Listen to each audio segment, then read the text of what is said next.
Podemos hacernos cargo de nuestros prejuicios y de nuestros juicios y escuchar con amor una historia de vida. Hola, ¿cómo están? Mi nombre es Ceci Bona, esto es Audiolibros por qué leer y les doy la bienvenida a un podcast que todas las semanas sube una historia distinta, nueva, de ficción, no ficción, contemporánea, clásica. En esta oportunidad les voy a leer un fragmento de Cuerpos para odiar de Claudia Rodríguez, chilena ella. Este es un episodio que no recomiendo escuchar con niños y niñas, y si lo van a escuchar con adolescentes, primero tal vez sea tiempo de que lo escuchen ustedes y después lo hagan con ellos o en familia, porque tal vez tiene algún tipo de lenguaje o habla de algunos temas que ustedes prefieren primero escuchar como adultos y después compartir. Hago esta advertencia y les presento a Claudia Rodríguez, una poeta chilena trans que empezó a publicar poemarios y textos poéticos en fanzines. Y el de hoy es del año 2014, pero no lo estoy leyendo de sus fanzines, lo estoy leyendo de un libro que editó la editorial Barrett, que lleva el mismo nombre, Cuerpos para odiar, que está editado por la autora argentina Mariana Enríquez. Ella cuenta en el prólogo de estas ediciones de Barrett, que son editora por un libro, ella cuenta que estaba en Chile y le acercan unos fanzines, le cuentan quién es la autora y demás, y le gustaron tanto que decidió proponerlos a Barrett. Les recomiendo tener la edición porque además viene con unas ilustraciones muy provocadoras, como todo el contenido de este libro, provocadoras hacia la reacción, hacia no quedarnos quietos, hacia conocer estas historias de vida, hecha por Nazario Luque, nazarioluque.com. El fragmento de hoy lo elegí porque a partir de unos discursos y dichos nefastos, en los que estoy muy en desacuerdo, del presidente de la Nación Argentina, Javier Milei, recrudeció el transodio y fui a buscar este libro para acompañar mis sentimientos de mucho dolor por ese despertar del transodio en la Argentina, y encontré este libro que tenía pendiente hacía un montón y me resultó de una gran compañía y de entendimiento. Siempre cuando las personas se ponen tan a la luz y nos dejan ver sus transparencias, conectamos de una forma que es única y me ayudó mucho a entender sentimientos, sensaciones, a abrazar a quienes viven cosas distintas a las que vivo yo, y esas cosas han sido dolorosas y en todo caso son dolorosas en la mayoría de las veces por ser distinto a lo que se pretende normal en una sociedad que armó normas sin preguntarles, sin considerarlas. No quiero que lo entiendan como una bajada de línea, sino que les estoy compartiendo lo que me pasó a mí. Vamos a la lectura, después la charlamos.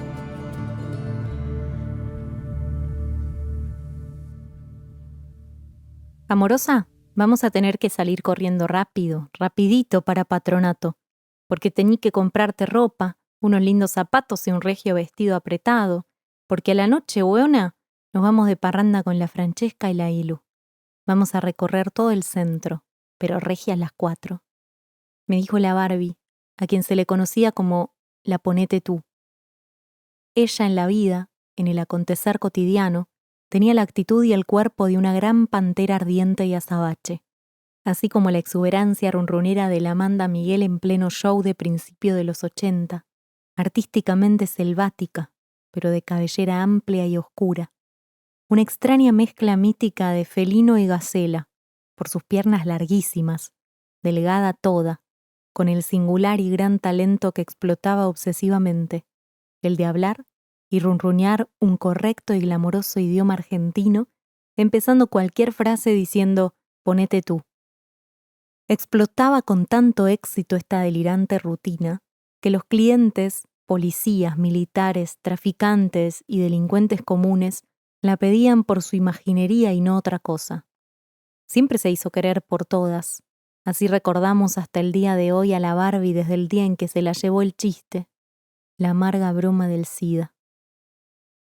Ella fue la primera travesti que me acogió con todo y su percepción de la vida, con su urgencia artística por sobrevivir, que finalmente no resultó, que fracasó a sus 29 años con el estigma del SIDA clavado en su corazón.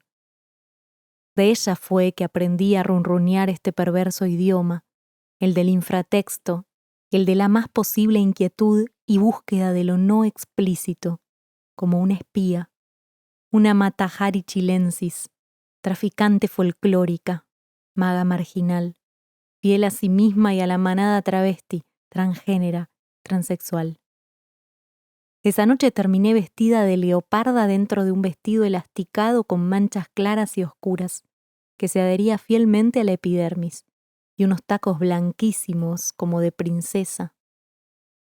La Barbie, la Francesca y la Ilu, esa vez me adoraron porque para ellas era como mi presentación en sociedad, una especie de bautizo e iniciación en el ambiente de su hijastra para reinar en los jardines de las ilícitas, un territorio lleno de cuerpos deformes, deseosos, bellos y monstruosos a la vez, y ocultos, fugados y desobedientes, como si yo tuviera 17 o como si yo fuera el orgullo de esta familia salvaje y perversa, pero aún así mágica. La Barbie me hizo un platinado perturbador y con mis tetas y caderas de siliconas casi recién instaladas, comenzó en el ambiente, en esta sabana perdida de oasis histéricos, a hacerse pública esta maldita y resentida imagen de quimera, la que fluctúa entre la Claudia y la Lola Puñales, la esperanza y la muerte, la sangre y el hambre, heredera del pasado de mis 3 madres vampiras y de su infinidad de antecesoras todas. Mis madres y protectoras fueron tanto travestis como operadas, y con ellas fui una más al interior de las nómadas manadas que merodearon la sonámbula sabana santiaguina, ajenas, tan ajenas a las muertes y violaciones por razones políticas como fuera posible, para lograr en esa conveniente e inconsciente jauría sobrevivir.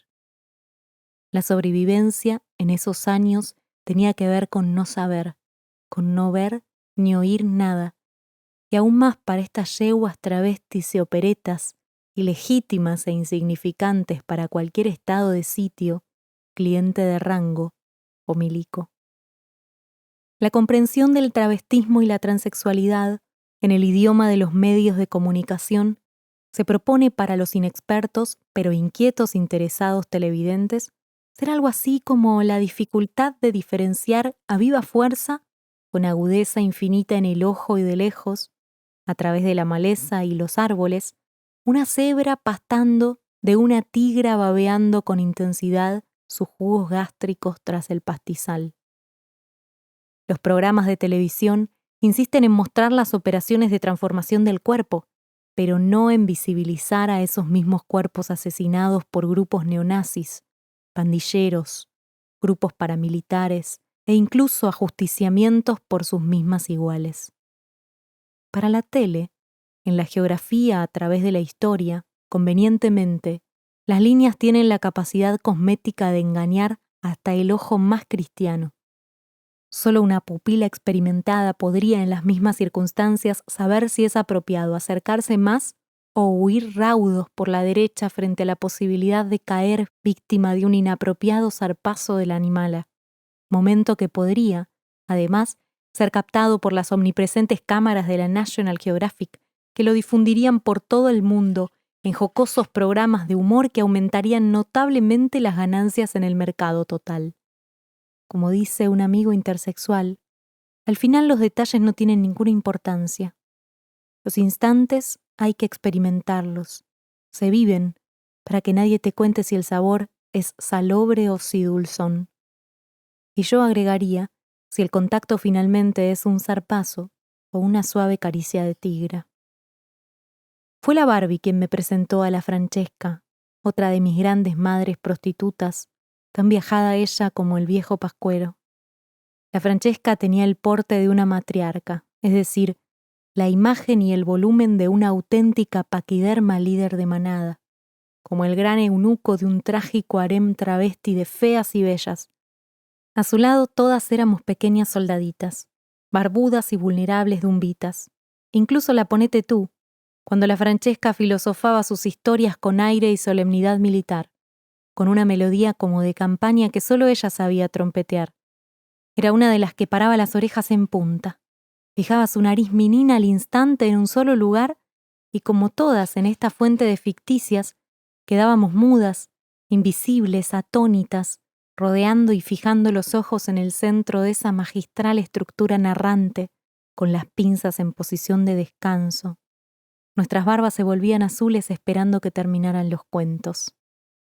Ella era tan estratega que sabía con solo el contacto de sus tacos en la superficie nocturna, cualquiera que fuera, detectar dónde estaba el copete más frío, los hombres de más provecho y el más ciego zumbido de los escondidos morlacos obreros, milicos y malacatosos, porque en la sabana se debe tener un objetivo claro: sobrevivir.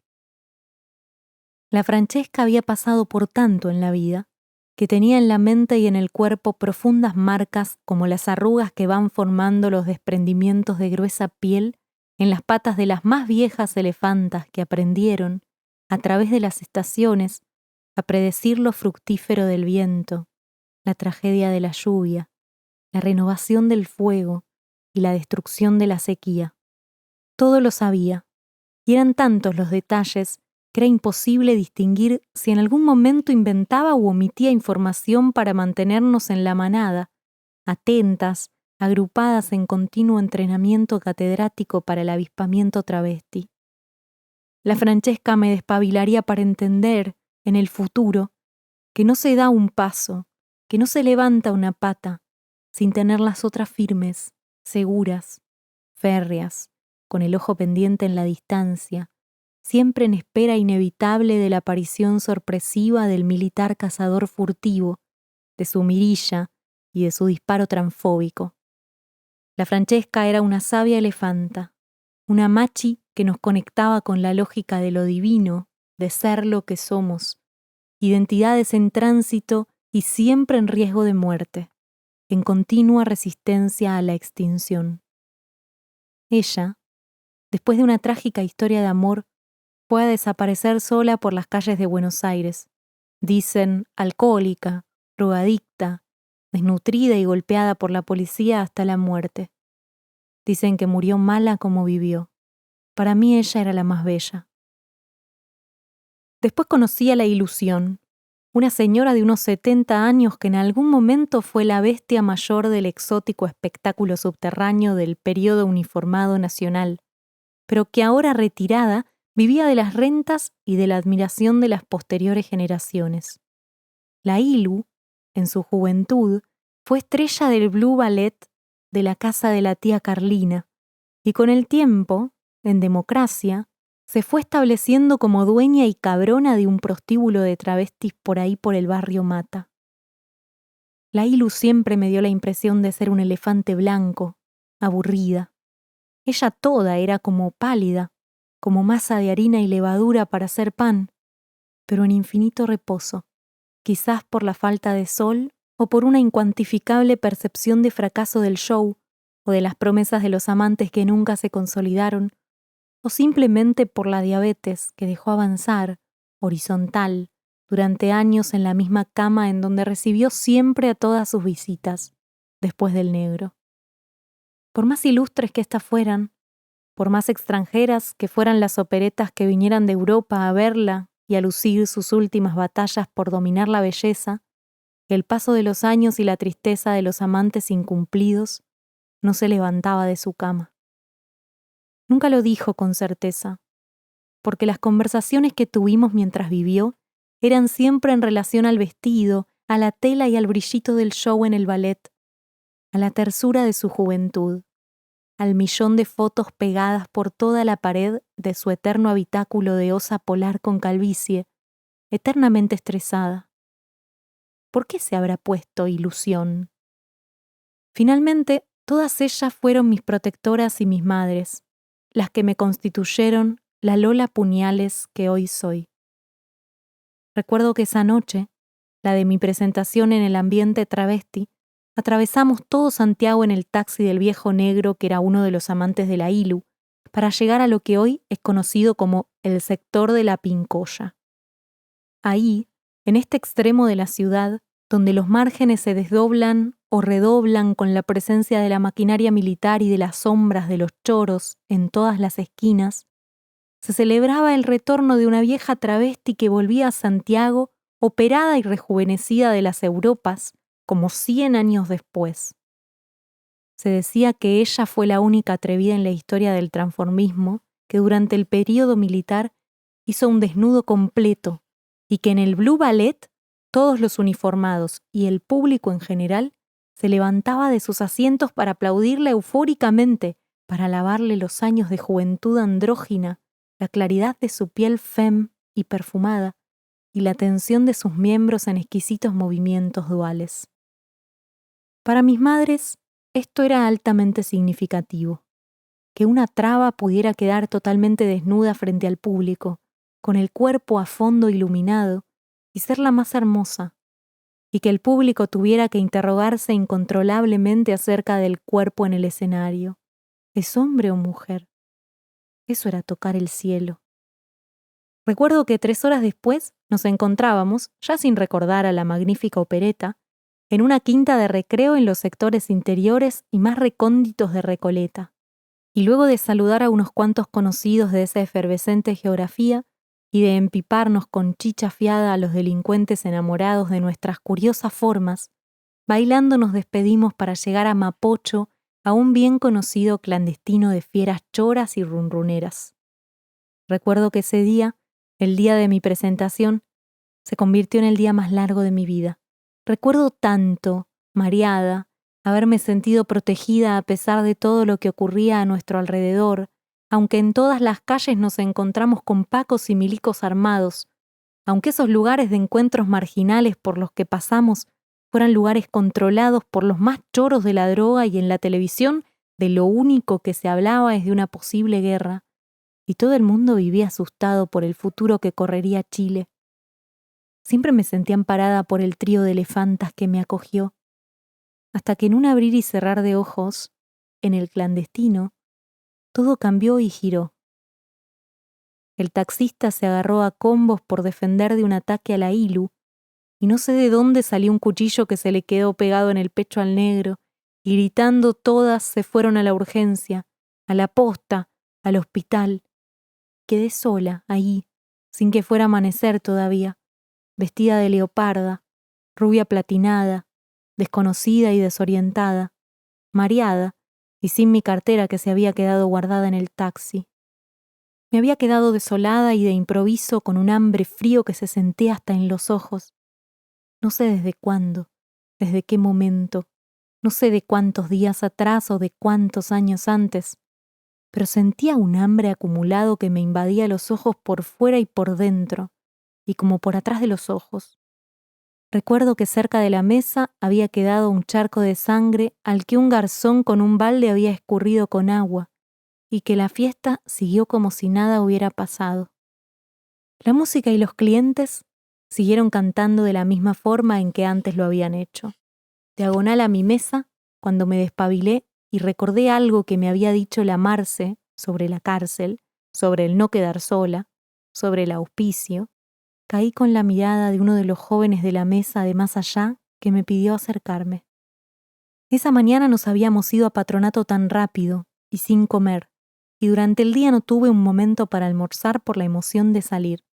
El vestido de leopardo apegado a la epidermis lucía mi estómago plano, un estómago a punto de quedar pegado al espinazo.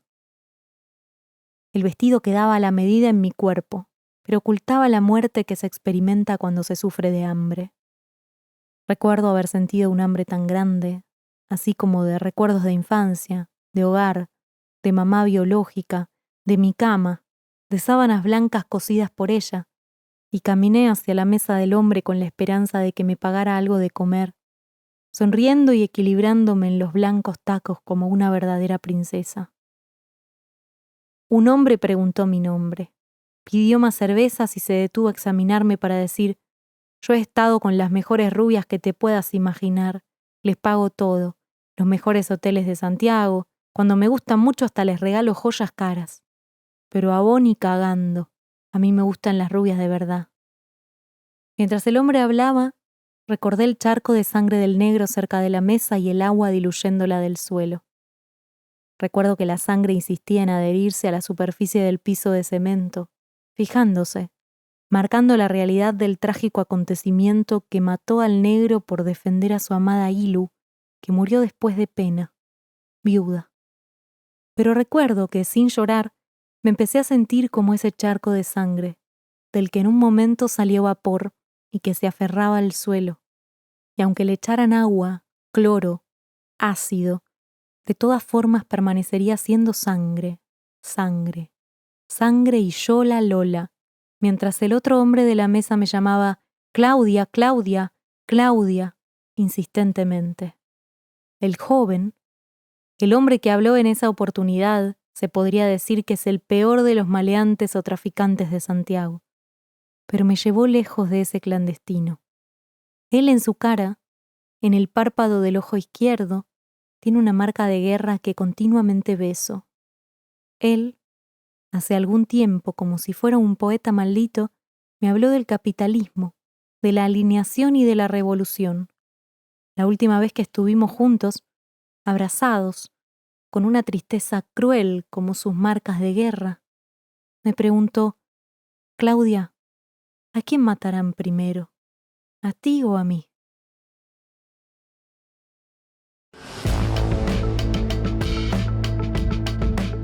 Esto fue un fragmento de Cuerpos para odiar de la poeta chilena Claudia Rodríguez. ¿Qué les pareció?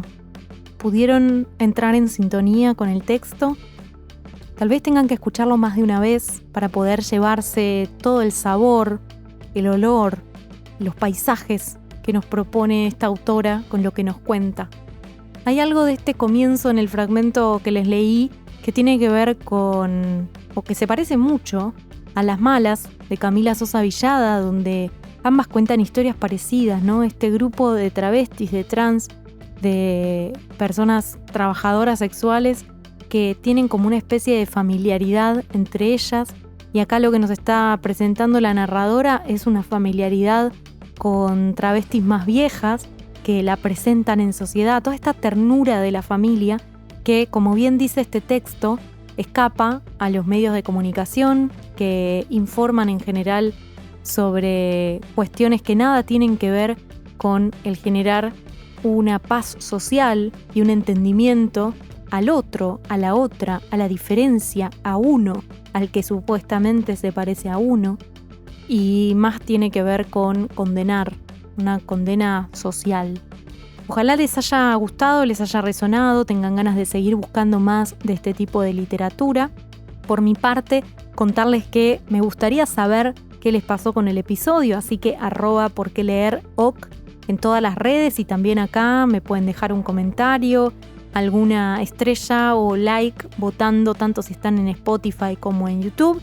Y por supuesto, si tienen ganas de apoyar este contenido, porqueleer.com/patrocina, es a donde recibimos, si quieren, donaciones esporádicas o una donación mensual a cambio de ciertos beneficios que puede llegar a gustarles y que enriquezcan su biblioteca, su indumentaria, sus cocinas. Bueno, ahí pueden explorar un poco más.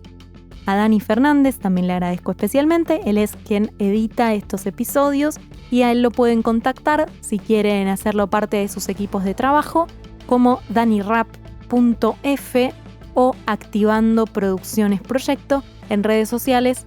Acá hace todo el trabajo de edición e identidad sonora de este podcast. Abrazo fuerte a Dani y a todos ustedes también.